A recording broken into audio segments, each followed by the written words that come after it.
తెలుగు రాష్ట్రాల్లో అతిపెద్ద lift manufacturer lifts ట్రై.com dealership కూడా ఇవ్వబడును.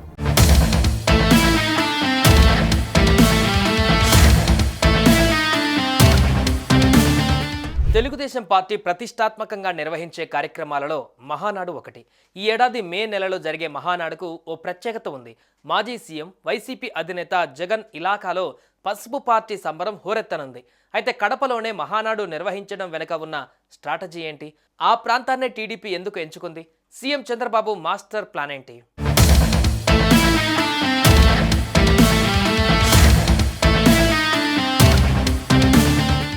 మహానాడు టీడీపీకి ఒక పండుగ. పార్టీలో ఉన్న క్యాడర్ మొత్తం ఎంతో ఉత్సాహంగా పాల్గొంటుంది. 2023లో రాజమండ్రిలో టీడీపీ మహానాడు జరిగింది. ఆనాడు రాజమండ్రిలో నా భూతో నా భవిష్యత్ అన్నట్లుగా పార్టీ కార్యక్రమాలు సాగాయి. సూపర్ 6 పథకాల గురించి ఆనాడే ప్రస్తావించారు.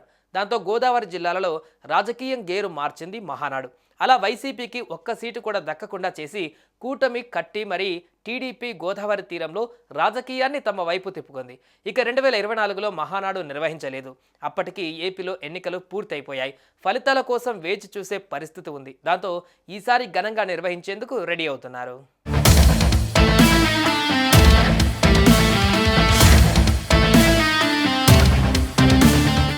ఈ ఏడాది కడపలో మహానాడుని ఏర్పాటు చేయబోతున్నారు.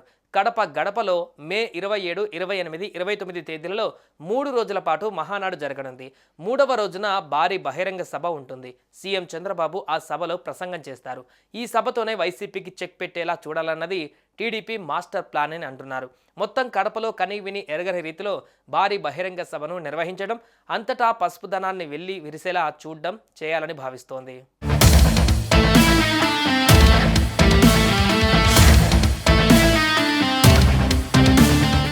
ఇప్పుడు టీడీపీ బంపర్ విక్టరీ కొట్టి పూర్తి ఉత్సాహంలో ఉంది. పైగా వైసీపీ దారుణమైన ఓటమిని మూటగట్టుకొని నేతల వరుస రాజీనామాలతో ఉక్కిరిబిక్కిరవుతోంది.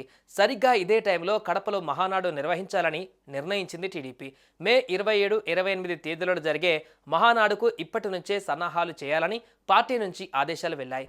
కడప గడపలో వైసీపీని కోలుకోకుండా చేయడం, జగన్ సొంత ఇలాకాలో బస్తీమే సవాల్ విసరడం ద్వారా సీమలో రాజకీయాన్ని ఏకపక్షం చేయాలని టీడీపీ వ్యూహరచన చేస్తోంది. 52 అసెంబ్లీ సీట్లు ఉన్న రాయలసీమలో వైసీపీకి అరడజన్ సీట్లు కూడా రాలేదు. దాంతో రాయలసీమలో వైసీపీ గాలి పూర్తిగా తగ్గిపోయిందని టీడీపీ భావిస్తోంది. దాంతో తమకు ప్రజలు ఇచ్చిన మద్దతుతో అడ్డాగా మార్చుకోవాలని, రాయలసీమలో పూర్తి స్థాయిలో పైచేయి సాధించాలని చూస్తోంది.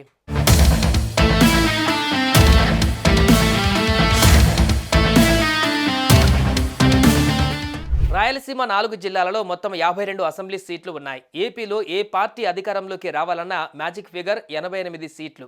అందులో సగానికంటే ఎక్కువ సీట్లు రాయలసీమ రీజియన్లోనే ఉన్నాయి. అందుకే వైసీపీని రాయలసీమలోనే కోలుకోలేని దెబ్బ కొట్టాలని టీడీపీ భావిస్తుందట. అందుకోసం చంద్రబాబు చాణక్య వ్యూహాలనే అమలు చేస్తున్నారట. పక్కా వ్యూహంలో భాగంగానే తరచూ రాయలసీమ పర్యటనలు చేస్తున్నారట డిప్యూటీ సీఎం పవన్. ఈ మధ్య కడప వెళ్లి మరీ ఎంపీడీఓ మీద జరిగిన దాడిని ఖండించి వచ్చారు. ఏకంగా రాయలసీమలోనే క్యాంప్ ఆఫీస్ పెడతానంటూ ప్రకటించేశారు. రాయలసీమ మీ జాగీరు కాదు, గూండాగిరి చేస్తే ఊరుకునేది లేదంటూ వార్నింగ్ ఇచ్చారు పవన్. లేటెస్ట్గా కర్నూలు జిల్లాలో వెళ్లి రోజంతా అక్కడే ఉండి గ్రీన్ కో ప్రాజెక్టు పనులను పరిశీలించారు. మొత్తంగా జగన్ కంచుకోటలో చంద్రబాబు రాజకీయ వ్యూహాలు ఎంతవరకు ఫలిస్తాయో చూడాలి మరి. సుమన్ టీవీలో మీ పర్సనల్ అండ్ బిజినెస్ ప్రమోషన్స్ కోసం కింది నెంబర్కి కాంటాక్ట్ చేయండి.